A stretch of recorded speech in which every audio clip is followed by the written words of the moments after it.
Meus irmãos, vamos retomar então, né? Nosso horário está um pouquinho avançado, a gente possa concluir o assunto desta noite. Então, um ponto essencial aqui é lembrar que Calvino e os líderes reformados de Genebra, eles estavam mais envolvidos no que se chama hoje de missões em casa, ou de base, de fundamento, mudando a sociedade a partir dos lares, a partir das casas. E nesse sentido, né, alguns historiadores dizem que nenhuma junta missionária jamais levou tão a sério a responsabilidade pelo estabelecimento de igrejas, pelo envio de pastores e pela abertura de novos trabalhos do que o consistório da Igreja de Genebra, sob a liderança de Calvino. Numa época em que as comunicações eram difíceis, o consistório de Genebra demonstrou admirável inteligência para perceber o que estava acontecendo nas cidades e na vizinha nação francesa, bem como nas comunidades protestantes de toda a Europa.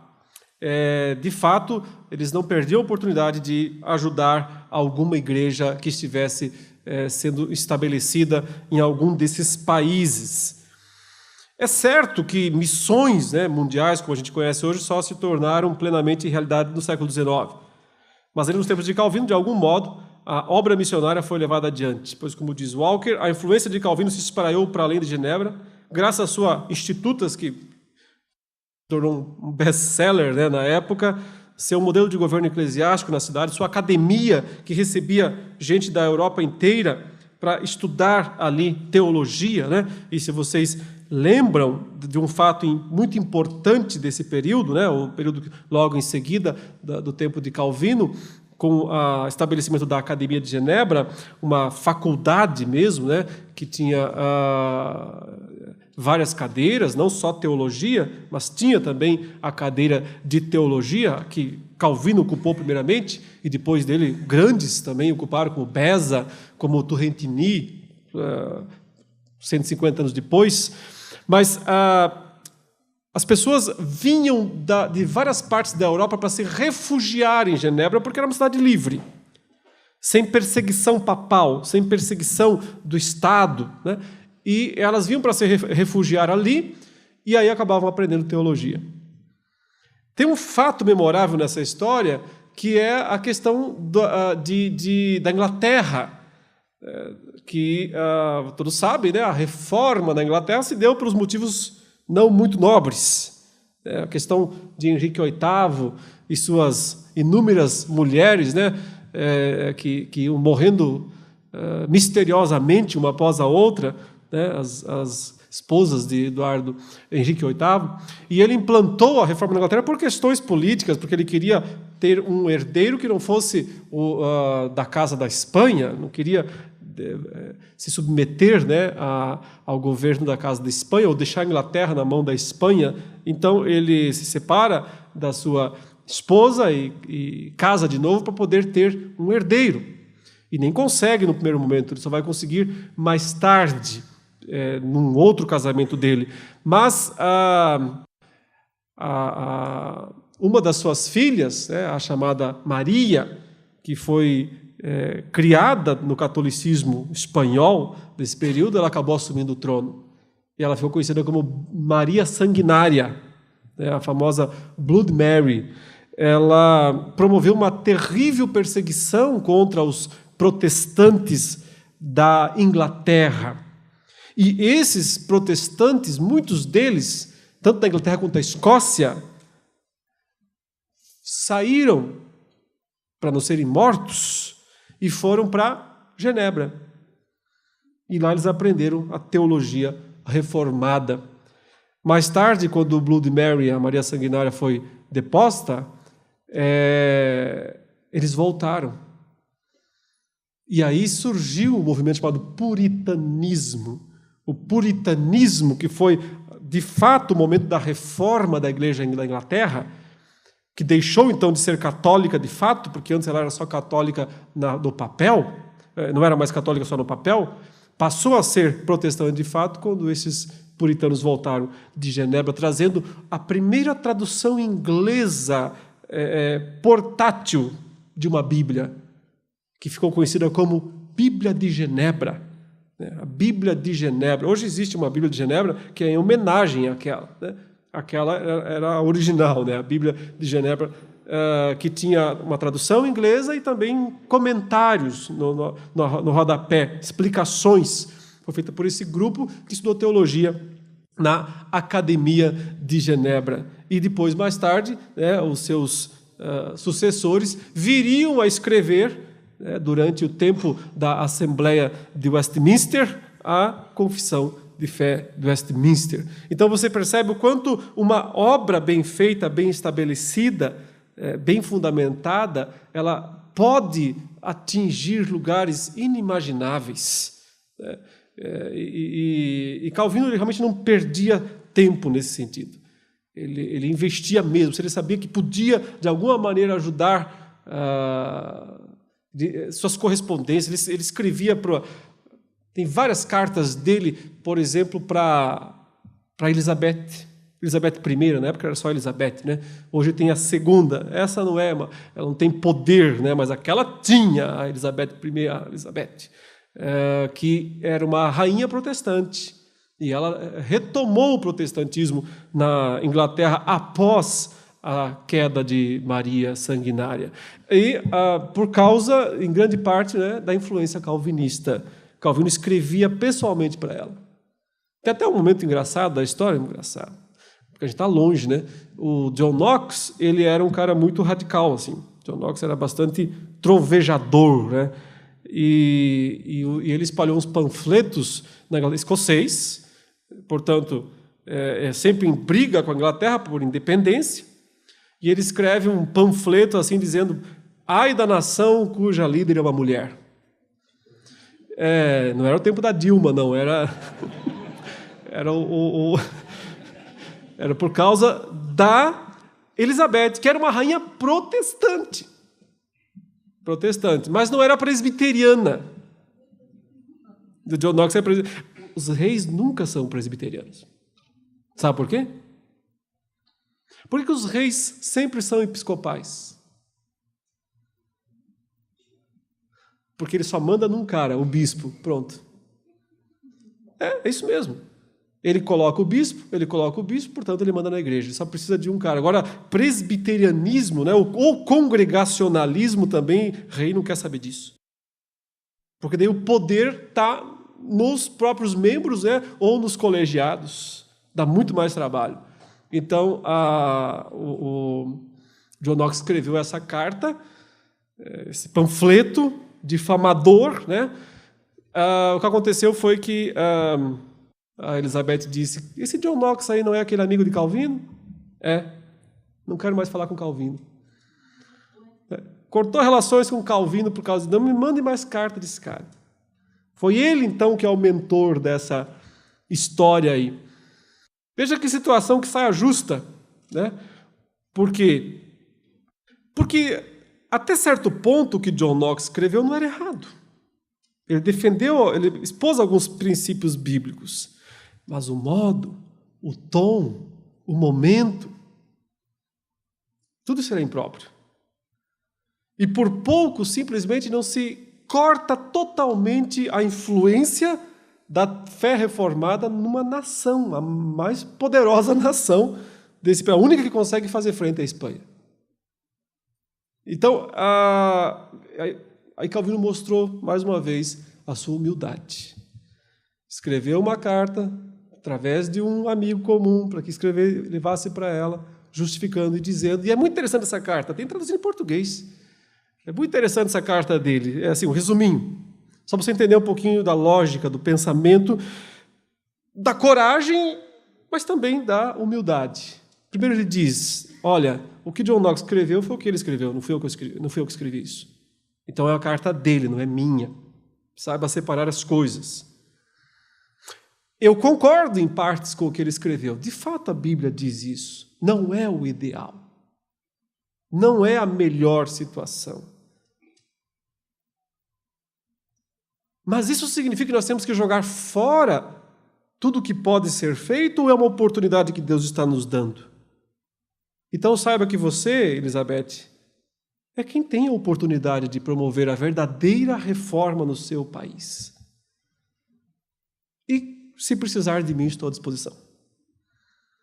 E isso acalmou, em partes, Nunca foi mais a mesma coisa, mas acalmou em partes o coração da rainha e se retomou o diálogo em vários sentidos depois. O que Calvino tinha muito claro para ele era o bem da igreja em primeiro lugar. O crescimento, o avanço da igreja em primeiro lugar. Não, a lealdade dele era com a igreja, não com pessoas em si. E nem consigo mesmo. Não para o seu nome ser de alguma maneira lembrado. E aqui eu entro num ponto bem interessante, que é a preocupação de Calvino com a unidade da igreja. E você sabe que a reforma, ela é, na sua base, plural. A reforma, ela é plural no seu surgimento, no seu nascimento. As pessoas perguntam, porque tem tantas igrejas hoje em dia, mas não tinha como não ter. A reforma nunca foi uma igreja só.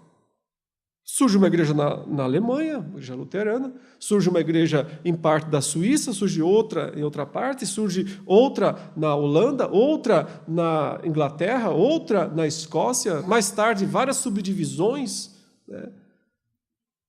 Como os batistas, como os metodistas, que vêm um século, 2 séculos depois, sucessivamente. Foi um movimento plural. E não se buscou unificação nesse sentido, porque se entendia que a unificação gerava o que aconteceu com o papado. Então, não se tinha muito apreço, não se queria ter um líder supremo da igreja, porque por 1000 anos a igreja teve isso. E aquela unidade debaixo de um nunca foi positiva, nunca foi boa. Foi uma unidade falsa que conduziu a um domínio, uma hegemonia da heresia, da doutrina falsa. Então, nesse aspecto, a pluralidade não é ruim, porque uma igreja está sempre corrigindo a outra, elas estão sempre buscando se ajudar. Mas aí há a necessidade de diálogo, de conversa. E nesse ponto a reforma teve. Hoje não há. Hoje é cada um no seu gueto. E isso mostra que nós não somos reformados de fato. A busca... É claro que não dá para dialogar com todo mundo. Não dá para dialogar com maluco. Não dá para dialogar com gente que não tem fundamento na Escritura. Não dá. Mas com quem você considera irmão, é preciso dialogar. Então, ao mesmo tempo que se preocupava com a expansão do movimento, ele desejava manter a unidade da Igreja Reformada, pelo menos a unidade fraterna, de propósito, de objetivos, né? Mantendo as principais doutrinas ilesas. Ao mesmo tempo em que se podia permitir divergências secundárias. Em várias das suas cartas, ele demonstra o desejo de ver as igrejas reformadas unidas, encontrando um caminho para o diálogo entre as várias vertentes e cidades sob a reforma.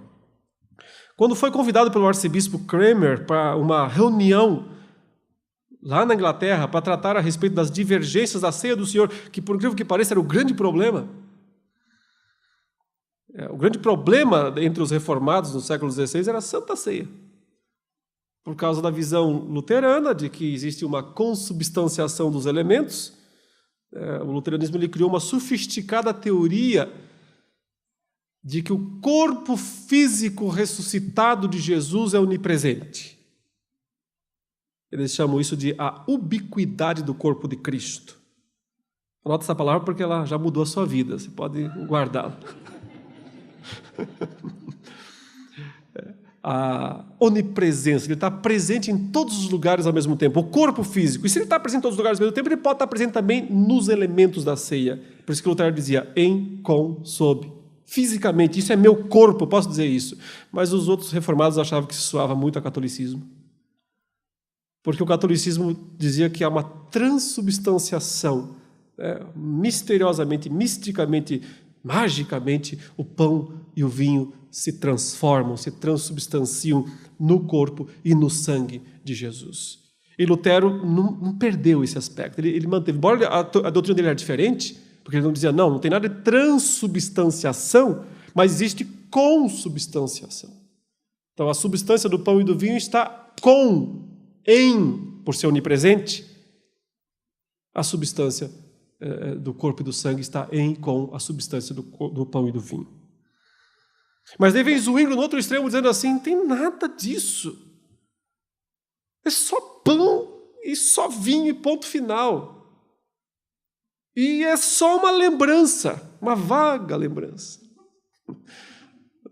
É apenas uma lembrança. Nós só fazemos isso em memória de Jesus. Não é que Jesus está presente nesse negócio. Não é que isso aqui transforma, é só uma memória de Jesus.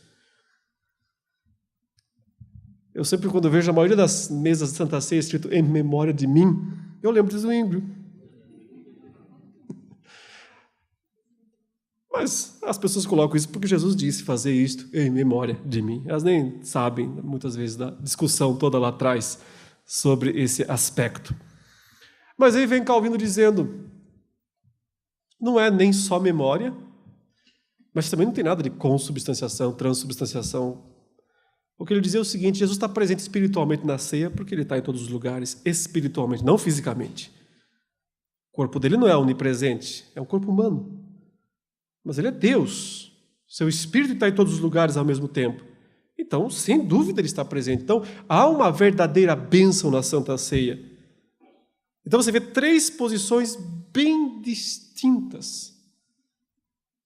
E, de certa forma, elas impediram dessas igrejas se aproximarem mais. Pelo apego, muitas vezes, exagerado, cada um à sua posição. Mas então o Kramer quis resolver esse problema, fazer uma reunião, vamos convidar os principais líderes e perguntou numa das cartas, você estaria disposto, sei que você tem problema de saúde, uma cidade inteira para cuidar e tal, mas estaria disposto a vir para a Inglaterra para uma reunião? Aí Calvino respondeu dizendo para ele, estando os membros da igreja divididos, o corpo sangra. É interessante usar essa expressão. Está falando de ceia, de corpo, de sangue. Ele diz, mais importante do que se apegar a aspectos, tomar cuidado para não dividir o corpo de Cristo. Aí nós vamos ver o corpo sangrar. As pessoas. Isso me preocupa tanto que se pudesse fazer algo, eu não me recusaria a cruzar até 10 mares, se necessário fosse por essa causa. Ou seja, cruzar o Canal da Mancha para mim não é nada, tá? Se essa é a sua preocupação de eu ir para o outro lado, eu atravessava 10 mares, se fosse necessário, para que a gente pudesse chegar a um acordo. Anteriormente, ele já havia dito que os zwinglinianos e os luteranos tinham errado. Esses dois se reuniram, chegaram a fazer uma reunião, os representantes de Lutero e Zwingli, para decidir essa questão. Mas as posições eram tão opostas, eles não conseguiram chegar a acordo nenhum. E ele comentou sobre isso, o Calvino disse, erraram em não ter paciência para escutar-se, a fim de seguir a verdade sem parcialidade onde quer que se encontrasse. O erro deles foi não ter paciência para ouvir o outro lado. Porque os dois tinham aspectos verdadeiros. Então, o que nós percebemos é que Calvino tinha uma fixação pela verdade, isso é inegável. Um rigor pela precisão doutrinária. A gente vê isso nos seus escritos. Não dá para negar a preocupação com a terminologia correta, a precisão que viria a influenciar tão grandemente os escolásticos protestantes que eles iam ser até radicais demais nisso, um século e meio depois. Mas ele com certeza não estava disposto a sacrificar a verdade pela unidade. Porque ele sabe que unidade sem verdade é amontoado. Não é unidade. A unidade, ela precisa da verdade, não pode descartar a verdade. Então, não se pode descartar a verdade, o que é central. Porém, segundo vários historiadores, e também pelo que eu já li de Calvino, ele podia admitir alguns erros doutrinários menores dos outros para manter essa unidade. uma tolerância com aspectos secundários. É claro que desde que não comprometesse o todo e não fossem assuntos referentes à salvação, isso aí é muito claro, ou seja, qualquer doutrina que ameace o senhorio de Cristo, a suficiência de Cristo, a salvação pela graça, a salvação pela fé, aí não tem discussão. Não dá para discutir essas coisas. Mas principalmente práticas comuns, práticas eclesiásticas. Ele entendia que dava para ter tolerância nessas coisas. Uma igreja que mantivesse razoavelmente a pregação da palavra e a administração dos sacramentos, mesmo que tivesse alguns problemas pequenos e desvios teológicos, tinha que ser considerada como verdadeira, ele dizia. E isso ele falou em situações bem práticas, quando pessoas escreviam para ele dizendo assim, olha, eu estou na igreja aqui, e acontece isso, acontece aquilo. E eu recebo cartas assim o tempo todo, também, e-mails. Pastor, eu estou conhecendo a fé reformada agora, me fala aí, ó, na minha igreja aqui, acontecem umas coisas diferentes, o pastor solta fogo pela boca e tal.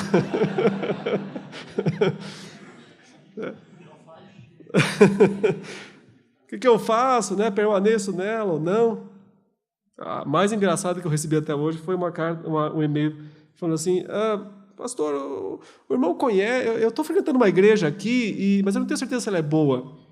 O irmão conhece uma igreja, deu esse seu nome, nunca ouvi falar.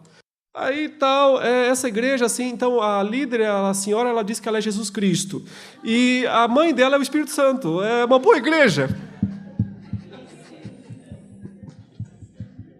Tenho vontade de falar muito boa, porque consegue pegar a gente tão boba, né?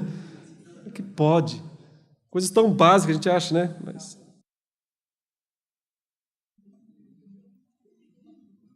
Ele entendia que uma igreja que tinha essas duas coisas fundamentais, na verdade 3, mas as chamadas 3 marcas da igreja verdadeira. Quais são as 3 marcas da igreja verdadeira? A pregação da palavra, a administração dos sacramentos, a correta administração dos sacramentos e o exercício da disciplina eclesiástica.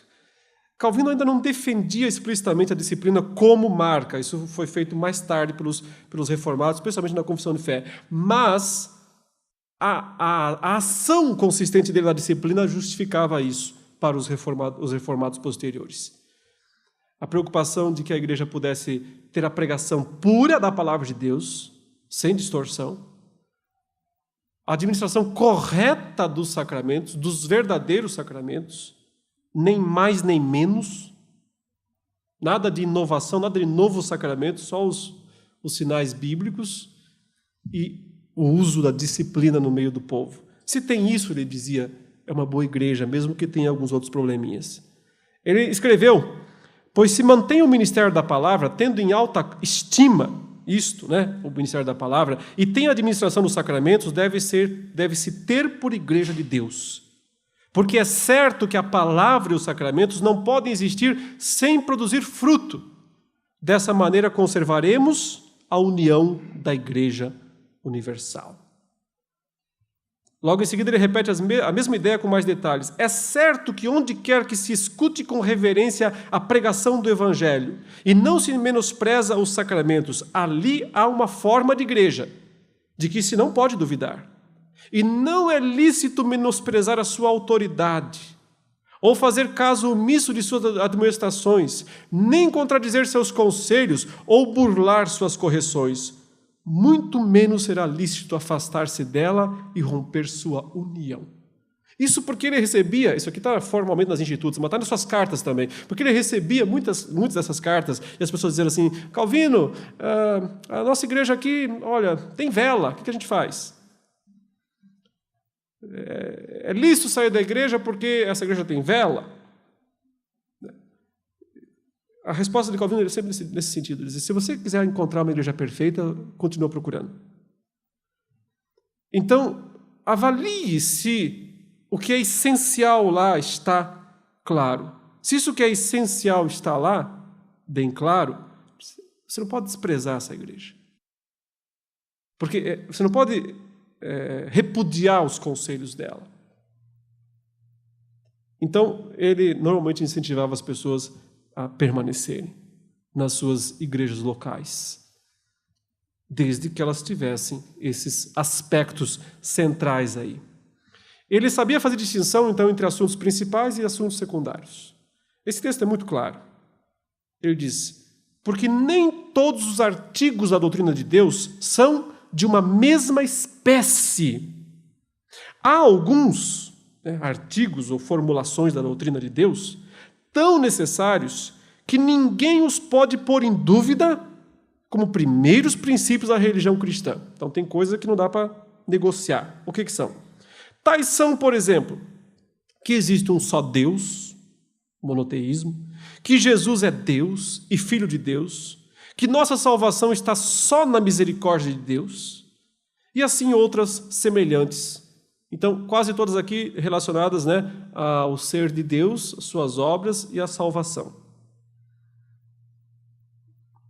Há outros pontos em que não concordam todas as igrejas e, contudo, não rompem a união da igreja. Assim, por exemplo, se uma igreja sustém que as almas são transportadas ao céu no momento de separar-se de seus corpos, e outra, sem se atrever a determinar o lugar, diz simplesmente que vivem em Deus, quebrariam estas igrejas entre si o amor e o vínculo da união, se essa diversidade de opinião não fosse por polêmica ou por obstinação? E é interessante ele pegar um ponto escatológico aqui, Ele diz: alguns pontos escatológicos não estão totalmente claros na Escritura. Vale a pena romper a unidade do corpo de Cristo por sustentar posições particulares que não se pode provar plenamente e que muitas são só um chute ou uma especulação? Esse assunto de para onde vão as almas, para nós é um assunto meio pacífico, porque nós estamos já muito distante das discussões. Mas por 16 séculos isso não foi simples. Essa discussão vem desde os pais da igreja. Muitos deles entendiam que as almas dos crentes mortos, elas iam para um lugar de descanso. Não ficavam dormindo, não era sono, mas iam para um lugar de descanso, mas esse lugar não era o céu. Esse lugar era o paraíso, ou o seio de Abraão, um lugar dos mortos. Mas outras igrejas, mais recentes principalmente, não, vai para o céu, diretamente. Calvino diz: se uma afirma isso porque acredita nisso, a outra não, vamos respeitar as opiniões, que são, porque elas não mudam nada em última instância. É uma opinião particular, cada um tem o direito de ter, mas fazer disso um cavalo de batalha e, de repente, dividir uma igreja por causa disso é tão somente o quê? Polêmica e obstinação. Ele, obviamente, achava que as polêmicas causavam mais prejuízo, por isso admoestou para que os fiéis se mantivessem unidos na igreja. Ele fala: é verdade que é muito melhor estar de acordo em tudo e por tudo. Quer dizer, o ideal era que a gente tivesse a mesma doutrina, todo mundo acreditasse nas mesmas coisas, isso seria maravilhoso, mas aí já seria o céu, A gente se esquece às vezes que ainda não está lá. Aí ele usa aqui uma certa ironia, ele diz: mas dado que não há ninguém que não ignore em alguma nuvenzinha de ignorância, ele usou essa expressão, uma nuvenzinha, não tem ninguém que não tenha pelo menos uma nuvenzinha de ignorância, ou não poderemos aceitar nenhuma igreja, porque nenhuma vai ser perfeita, ou perdoaremos a ignorância aos que faltam em coisas que podem ignorar sem perigo algum para a salvação e sem violar nenhum dos pontos principais da religião cristã. Esse é o ponto, fala. Se a nuvenzinha de ignorância aí, que é uma descrição irônica, evidentemente, ela não compromete o aspecto central da salvação, os principais pontos da religião cristã, nós podemos tolerar. Não é meu intento, não me entendam mal, ele está dizendo, não é meu intento sustentar aqui alguns erros, por pequenos que sejam. Nem quero mantê-los dissimulados e fazendo como se não os visse. O que defendo é que não devemos abandonar por qualquer dissensão uma igreja que guarda em sua pureza e perfeição a doutrina principal de nossa salvação e administra os sacramentos como o Senhor os instituiu. Do mesmo modo, se procuramos corrigir o que ali nos desagrada, cumprimos o nosso dever. Então, observe, não é aceitar o erro. Não é dizer, está errado, mas está tudo bem. Está errado, tudo bem. O que importa é o amor. É isso. O que ele está dizendo é, nós temos que saber a hora certa, o momento certo, a forma correta de fazer isso. E não dividir a igreja por causa de pontos secundários. Jamais. No entanto, se é possível ir da forma certa, correta, corrigindo esses pontos secundários, lógico que tem que fazer. Então não é uma questão de omissão, não é uma questão de fechar os olhos, está falando, para o erro. É uma questão de ter paciência. E isso ele aprendeu por experiência própria, por sua primeira passagem em Genebra.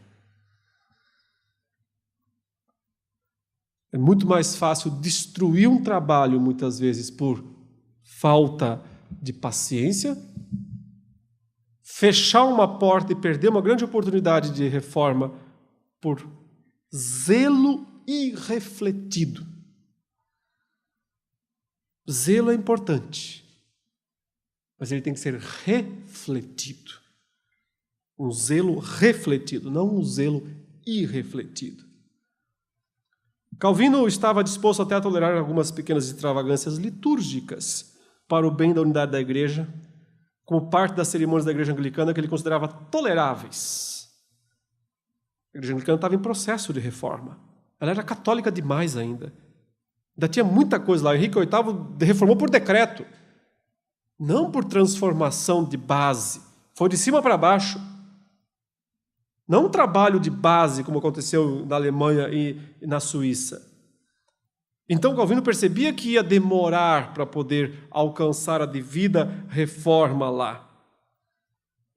Então, o resumo dele é, quero dizer em poucas palavras que ou renunciamos à comunhão da igreja, ou se permanecemos nela, não perturbemos a disciplina que possui. Porque as igrejas têm suas práticas particulares. E se alguém está frequentando aquela igreja, ele precisa tolerá-las, mesmo que ele não concorde com algumas, desde que elas não afetem a doutrina central. O ponto aqui era a vela, mais uma vez. Era. Por quê? Porque a igreja anglicana deixou de ser católica, virou anglicana, mas manteve toda a missa católica igualzinha, só tirou lá a figura do Papa, o resto não mudou nada. Então eles vão reformando aos poucos, mas ninguém quer tirar as velas, uma parte não quer tirar as velas. E na igreja reformada, para a igreja reformada, a vela não serve para nada, a não ser para iluminar só. Mas Calvino diz, é por causa de vela que vocês vão dividir uma igreja?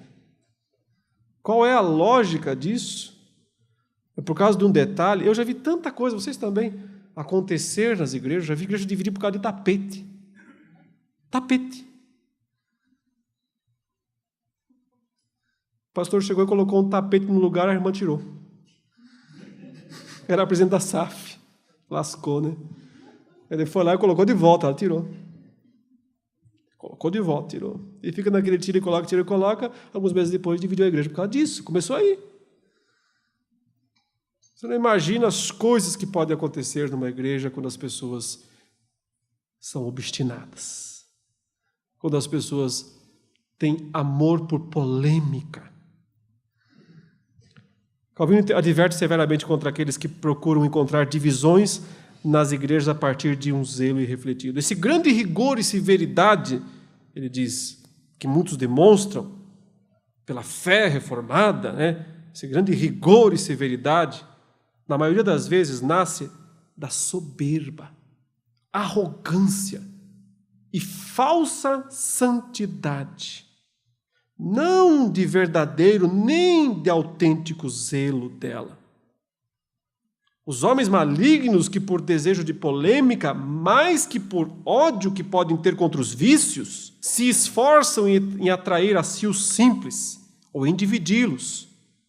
Estão inchados de altivez, transbordando de obstinação, astutos para caluniar, ardendo em sedições e pretendendo usar de severidade para que todo mundo creia que eles possuem a verdade. Abusam para conseguir seus cismas e divisões na igreja, enquanto que a Escritura nos manda ter moderação e prudência na correção das faltas dos irmãos, com amor sincero e união de paz. Isso é Calvino, tá? Não é? Acho que talvez você nunca imaginasse que isso podia sair da pena dessa figura que é pintada muitas vezes por aí como um radical islâmico, né? João Calvino de Genebra. E dessa maneira, e eu tinha muitas coisas mais para falar aqui, mas o nosso tempo está no final, né? Mas dessa maneira eu posso dizer que nós temos um exemplo interessante, não perfeito, nem único, porque Deus tem muitos recursos e muitas ferramentas na história. Aliás, o autor aos Hebreus diz que nós temos uma nuvem de testemunhas a rodear-nos. Bons exemplos. Por que são bons exemplos? Porque em algumas coisas eles conseguiram imitar o maior de todos os exemplos, que é Cristo. E naquilo que eles falharam, nós aprendemos também com suas falhas, com seus erros, a não repeti-los, né? A não fazer a mesma coisa. Nós não aprendemos só com as coisas boas que os outros fazem, nós aprendemos também com as coisas ruins, com as coisas erradas. Eu poderia gastar uma noite inteira só para falar dos erros de Lutero, dos erros de Calvino, acharíamos muitos, sem dúvida, nos dois. Claro que Lutero mostrou mais isso porque ele era mais explosivo no modo como falava. Os dois eram pecadores, como nós somos, né? Mas foram reformados, como nós devíamos ser, da maneira como nós poderíamos ajudar a mudar o mundo que nos cerca, vivendo assim para a glória de Deus.